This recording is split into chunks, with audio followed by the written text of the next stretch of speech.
Welcome to the Truman Charities podcast, a community of caring. I am Jamie Truman, your host. I'm one of the co-founders of Truman Charities. Our organization has raised over $1 million for several different charities as we share our message of helping others and paying it forward. We plan to continue to educate our audience on the culture of giving. On this podcast, I will interview fellow charity founders, volunteers, sponsors, and other people in the community who will share their stories. You will hear and be inspired by their selflessness and passion for helping others. Welcome to another episode of A Community of Caring. My guest today is founder, director of Goods for Good, with over 30 years of experience in the DC nonprofit social sector, service sector, Elizabeth Workman. Elizabeth, how are you? I'm good, thanks. How are you? Good. You have been doing some amazing work recently, and I'm really excited for everybody to learn about your organization. So for people that don't personally know you or know about your organization, can you tell me a little bit about your story and your background? Sure. My personal story is that I was sort of born in New York City. I grew up in Connecticut. I went to college and grad school here in DC, and I never looked back. Moving to DC was one of those like, oh yeah, this is my home. This is my life moments. And I really knew I was going to set my roots here from that time on. So I married a guy from the DMV area that I met in high school. I raised 2 children here in DC. And I've worked, as you said, in social services in DC for 30, I guess, wow, that really ages me, 30 plus years. That's sort of my personal story and how I came to DC and just my falling in love with this amazing city. In terms of how Goods for Good sort of came about, the story of Goods for Good sort of started years ago when my kids were really young. And we would do these yard sales, and we would sell, a handful of their toys that they had grown out of, and we would donate all of the money, the proceeds, to local nonprofits. It was a sort of terrific way to get my kids involved in service, but also for them to sort of enter into my world of nonprofit life and learn about the amazing community-based organizations that exist in the city. Years passed, and every year somehow it got one-upped. So we started having friends donate unwanted goods, and we would sell their stuff. And then neighbors started donating their unwanted goods, and we would sell their stuff. And then it became this big community-wide effort. And the year before COVID, we were in a 6,000 square foot warehouse filled to the brim with unwanted goods that had been donated. And we held these mega rummage sales, and all of the proceeds would go to local nonprofits. And all of the remaining goods would go to people and organizations that were greatly in need. So that was sort of the start of our path. And that was the start of Goods for Good as it existed then. So that was sort of how we came to be. You have this 6,000 square foot place, and you're doing all this amazing work with these big rummage sales. And then COVID hits. How did you guys pivot from that? Yeah, that was, a doozy for all of us worldwide. Right. Once COVID hit, it was very clear, very fast that we could no longer do that kind of model feasibly or safely. We were not going to be holding 500-person rummage sales and collect goods at people's houses. And, it just wasn't sort of safe. But it was so clearly evident to us, as to many, that COVID was going to have a real dramatic and lots of negative ramifications in the world for sure, but certainly in our own backyards. So again, we started just with this very small idea, and there was about 8 of us that were cooking for shelters, because these shelters all of a sudden had residents that were in lockdown. They had residents who were losing their jobs. They had very few staff. It was like a skeletal crew. They had no volunteers anymore because of COVID, but the need was greater than ever. So 8 of us were cooking meals. And it started there, and then it quickly grew. Our model ended up evolving to really kind of harnessing the power of community volunteers through service projects. And we designed the service projects to be in a way that could help others, but could also be done sort of from the safety of one's home or with sort of limited exposure. So now we partner with, I think we're at like 28 local community-based nonprofits who provide direct critical care to the city's most vulnerable populations, and in ways like through health, housing, food, education. And we work with each partner. It's a very one-on-one experience. We work with each partner to determine what are the gaps, what are the needs that you're experiencing with the populations you're targeting, and how can we help? And then we step in and really just rally the community around, given projects and needs and things that are just critical to them continuing to function and serve all of the community that's so much in need. So we've done, I think since COVID started, we've done about 30 kind of unique monthly projects. Wow. And, some of my favorites that pop to my head are that we've distributed 500 fans for families and seniors who do not have adequate sort of, air circulation and cooling systems in the summer. With COVID, was even more important because a lot of these seniors are dealing with health issues that make them particularly vulnerable to COVID. So we did that, and that was fun. That was with Ward 8 Council member and Martha's Table. That was our partnership with them. Well, I actually I was on your website, and this touched me, personally, and you're talking about seniors here, and you have some of the testimonials of organizations that you've worked with. And one of the feedback that you received was the We Care gift bags were such a feel-good gift for the isolated seniors we serve. The handwritten notes were so impactful and thoughtful. These bags showed them they mattered and were not forgotten. And that was from We Are Family Senior Outreach Network. And it really touched me because one of my first jobs when I had just got out of college was running a gym at an assistant living facility. And so I did that. And then I would go to the actual nursing home and I would work with them too. And even then, and this is, way before any COVID hit, there's a lot of isolation. And I can't imagine, and we kind of forgotten about a lot of the seniors sometimes within this COVID, because you're dealing with your own situation in your own family, of how isolating this must be for seniors. Absolutely. It is, as you said, it's isolating enough sometimes being sort of a senior period, just because you're sometimes less mobile. You're also probably less likely to be using your computer and other social media ways to communicate and connect with people, family and such. So it is very isolating. And yes, when COVID hit, especially for the low-income populations, they just became so much more vulnerable and so much more isolated and hard to reach because they also are not kind of coming down out of their apartment. So you have to go to them. That project, the We Care gift bags, is one of my absolute favorites as well. And we're actually doing that this month in February. That is our February project again. And we plan to have over 1,000 bags created for seniors to know that they're being thought of, to know that we care, and give them a little bit of entertainment and baked goods. I was watching your Fox 5 segment of DC. Fox 5 DC, they do a segment, Pay It Forward, and you were on there, and it was interesting because I'm watching it, and I actually just interviewed Friendship Place last week. They're a fabulous organization. And you were working with them.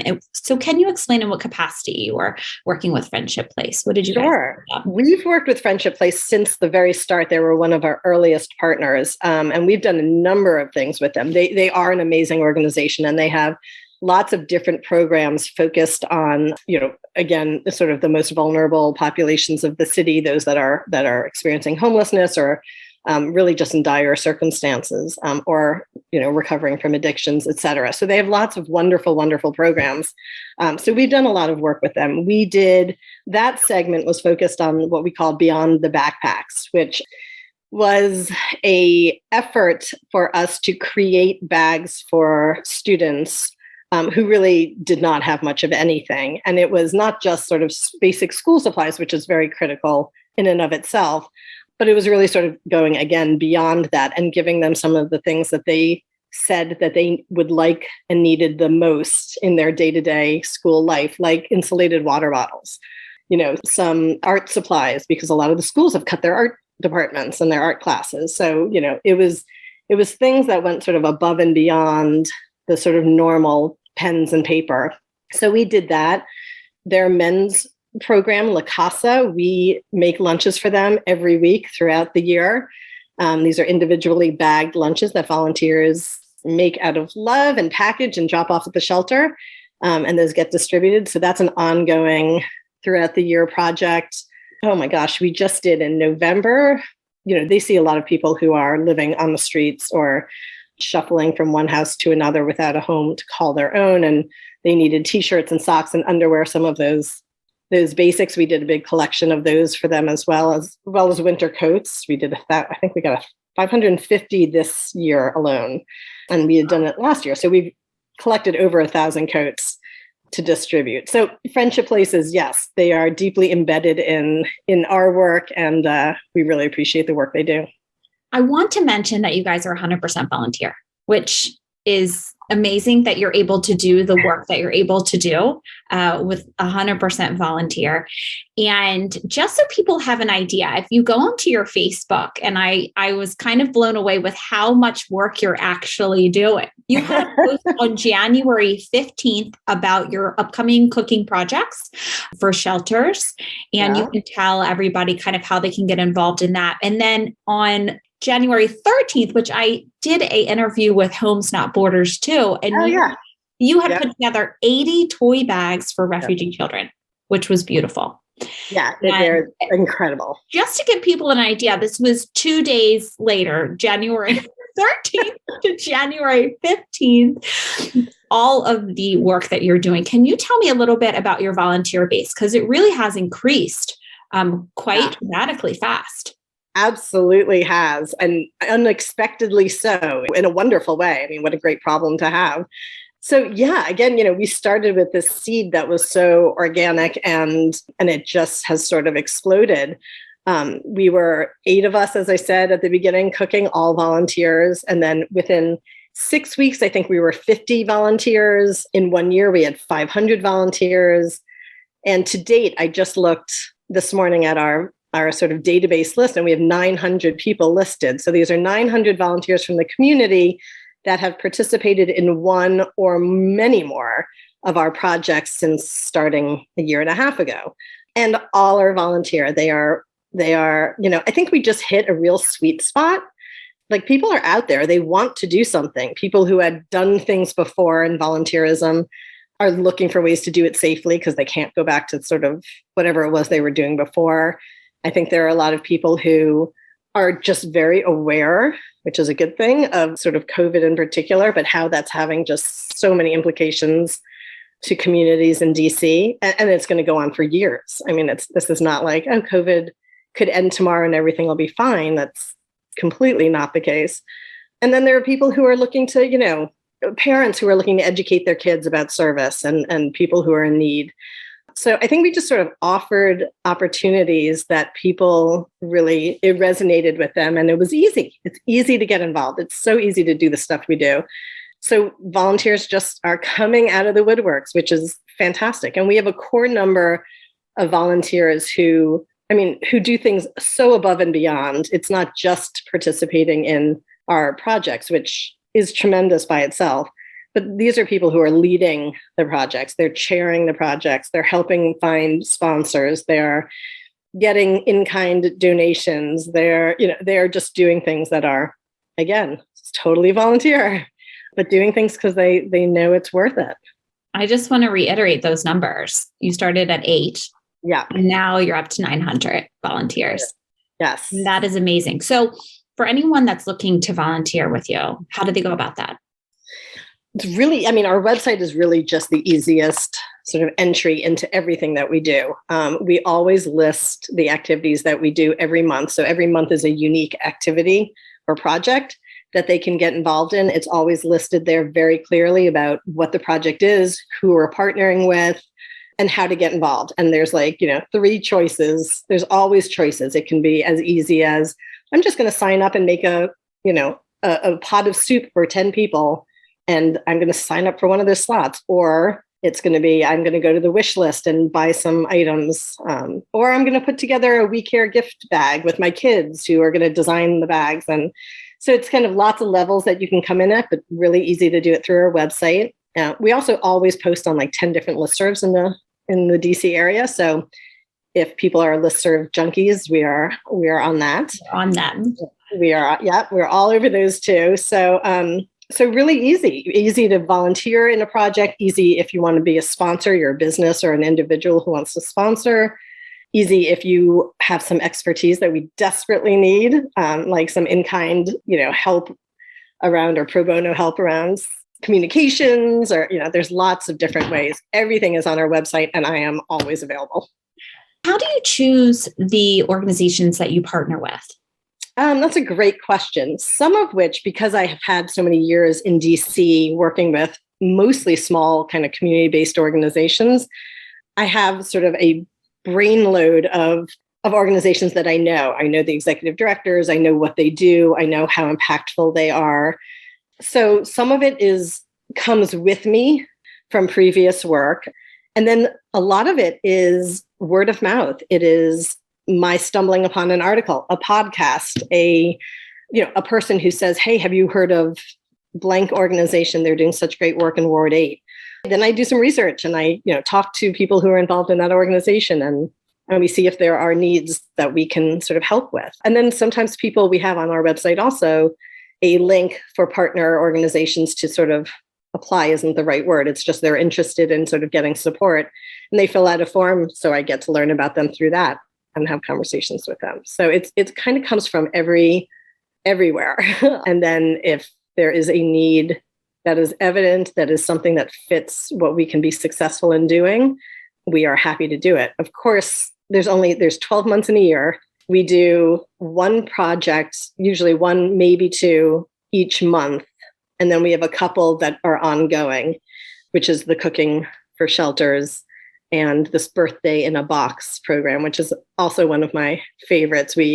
Throughout the year, we work with 5 shelters, and I love this.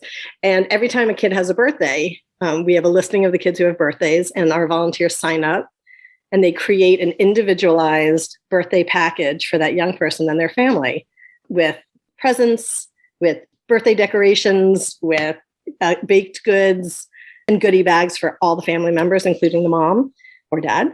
And it gets delivered to them at the shelter. So for, parents, most of these parents who cannot afford to sort of celebrate their kid's birthday the way they want to, we supply that for them to do it. So that's one of our ongoing ones too. So yeah, so it's awesome. Oh my gosh, I absolutely love that. Just like as a mom, just thinking about having a child and their birthday's coming around and you can't provide them with anything. Horrible. Birthday just like breaks my heart. It's so heartbreaking. It's so heartbreaking. Completely. And when we really think about that, and it's not just that we drop it off and we like put our name on it, we drop it off very anonymously so that like parents, the mom can own that. If she wants to hand it to her kid as something she put together, great. If she wants to, like, however they want to do it, it's not about sort of a credit. It's really about respecting that person and what this activity is supposed to be. So that, like, just speaking to your, like, yeah, as a mom, this is a very helpless feeling. So we're hoping to sort of empower them. Now, since you have kind of had to pivot during COVID and you've started now helping a lot of different organizations in different ways that you were doing previously, and you're talking about all these different programs, and gosh, it's kind of hard to choose one or two, but is there maybe one that's really touched you or you've gotten some really, God. Yeah, that is hard. I know. I actually ask myself that regularly, and it changes because sometimes, we'll be in the midst of an activity or a project with an organization and something happens right in that moment. And then you sort of just go, oh my goodness. But certainly the birthday in a boxes, that project on both the volunteer side, who we post X amount of birthdays every month and they get signed up for in an hour. I mean, volunteers just love this project and it means so much for them. And they have that same reaction that you sort of had, which is that, it becomes personal. Mm-hmm. And it's a wonderful, creative, expressive way to sort of show your love by supporting the mom, by supporting the kids. So we have gotten pictures. We don't get many pictures because, again, we're a very sort of distant, respectful organization. But when we do, there's a picture of this girl with, I think it's on our Facebook page, actually, the biggest smile ever. Like her face is just exploded with a smile, and her sister is there holding, I think, a goodie bag and her eyes are like bugging out. And, and the birthday girl's holding a cake with the balloons. And I remember learning that girl had been, she and her family had to leave a violent situation in the middle of the night, and she hadn't like smiled or talked for 2 weeks. And then like this picture came, and it was just like, it was one of those moments that just said like, everything is worth it. It's a blanket statement that everything is now worth it. Yeah. So we get a fair amount of moments like that. You're telling me that story, and you can't help but make it kind of personal. And especially I think if you're a parent, just thinking of like that poor child and what they've been through, it really does get you. It's like, I can't believe that so many children are going through these type of situations, and there's nothing we can do but try to kind of alleviate some of the pain for a couple moments and give them a little bit of joy. And that's exactly what you guys are doing. And I think that's true. And I think it, like, when you do it cumulatively, you realize that there are things that we cannot get a home for everybody who does not have a home. Absolutely. We cannot cure COVID for everyone who's struggling with health issues. But the things such as this, and I'm not taking credit for it at all. We didn't, reinvent a wheel. We just sort of found a sweet spot. But these things like really do make a difference in the lives of, getting a coat for someone who literally cannot afford any kind of coat. And it's a quality coat, a puffer coat that's going to last through winter. Like, that's a game changer for people in their day-to-day life as they're either living on the street or moving from one unheated home to another. There are little bits of those things that that add up, and people should sort of know that they can do a little thing, and that amounts to a lot. It does. I always say that if everybody just does a little bit, because a lot of people look at the problem, and there's been, so many issues and struggles with homelessness and mental health issues since COVID, and a lot of other issues, and food insecurity. And you look at the problem as a whole, and it's overwhelming. A lot of people shut down, and they're saying, I can't, because it does. If you look at the numbers, you look at the big picture, but if everybody just does a little bit, like your organization, it makes a huge difference. Yeah, it really does. And I mean, speaking to that, exactly, your one example, exactly speaking to what you just said, is that we started with 8 of us cooking a meal. So, it was like 3 meals a week. Mm-hmm. We just hit last month, 20,000 meals were made for individuals. And so cumulatively, again, these are people who had food in their stomach 20,000 times more than they might have. So it is those moments of looking at, yes, we are not ending hunger. I wish we could. But for those that are in our community, we're doing something to take care of them, and it means something, and it amounts to something. And if everybody did just that little bit, we would explode. The 900 volunteers, there's no reason 900 volunteers shouldn't be 3,000 by, tomorrow. Oh, I think it will be. So how do you see your organization in 5 years? How do you see it? Good question, too. We actually are just going through a little bit of a growth spurt. We realized that, there was a fair amount of meat to this now, and our little 8-person intention was more substantial. So we actually just secured a space, fairly small space, but a space that will allow us to be a little more efficient and effective, as opposed to using my living room. As if you walk into my house at any given moment, it looks like I'm an Amazon it's just crazy. So, we are expanding. We're looking at sort of how do we grow in a very smart way, but stay really true to the grassroots sort of concept that birthed us, because we really do want to be about community, both on the volunteer side and the nonprofit partnership side. So in 5 years, I hope we have a nice large space in order to do so many of our activities. I hope that COVID is, knock wood, behind us, so we can gather volunteers more together to do things. I hope we have we have a seed of a student volunteer sort of effort going on. We're just starting to get a lot of students coming from schools doing community service hours or just wanting to get involved. I hope that's much more robust. I hope we are at 3,000 volunteers. I hope we are finding ways that 3,000 people can make a difference every single month. And that is going to be very impactful to these nonprofits that are going to have years of struggling. They're going to have to do a lot more with a lot less. And if we can make a difference to them, we can make a difference to those they serve, then we are putting a stamp on the DC community. I have no doubt that we will be at 3,000 probably in a few months. Well, you're doing so much. So is there anything that, we haven't covered that you'd want people to know? I think it's, that to be encouraged to get involved. I mean, we've already said this for sure, and there's so many ways. It doesn't have to be through us. There are tons of organizations. And even though they're not inviting volunteers in person for the most part, there are still so many ways that you can do things from home. And we are one organization that definitely makes that easy. So I just hope that if a message can get out, that people should feel like they actually can do something and they actually can make a difference, that they just reach out. And if they want to reach out to me and our projects are not right for them, I am more than happy to try to connect them to another organization that's doing great work. We make this a community effort, then it'll be a community solution. So yeah, that's sort of the never ending message, right? Get involved. I love what you just said. If you make it a community effort, you make a community solution. I loved that. I absolutely love that. Oh my. Well, for anybody that's listening, please go on to the website, but also follow on social media. If your Facebook has a lot of information about what you're doing, you can really keep up with what you guys are up to, and make sure to share.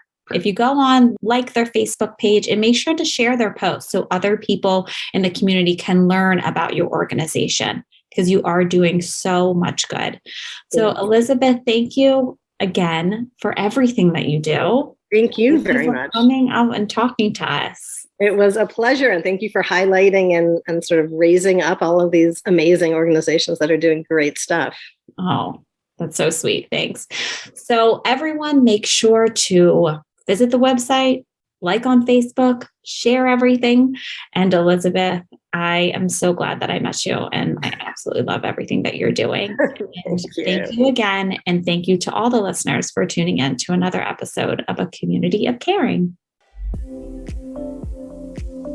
If you would like to learn more about our organization, please follow us on Facebook at Truman Charities or Instagram at Jamie_Truman Charities, or check out our website, trumancharities.com. I hope you enjoyed listening and hearing stories of selflessness and caring. Thank you so much, and I will see you next time.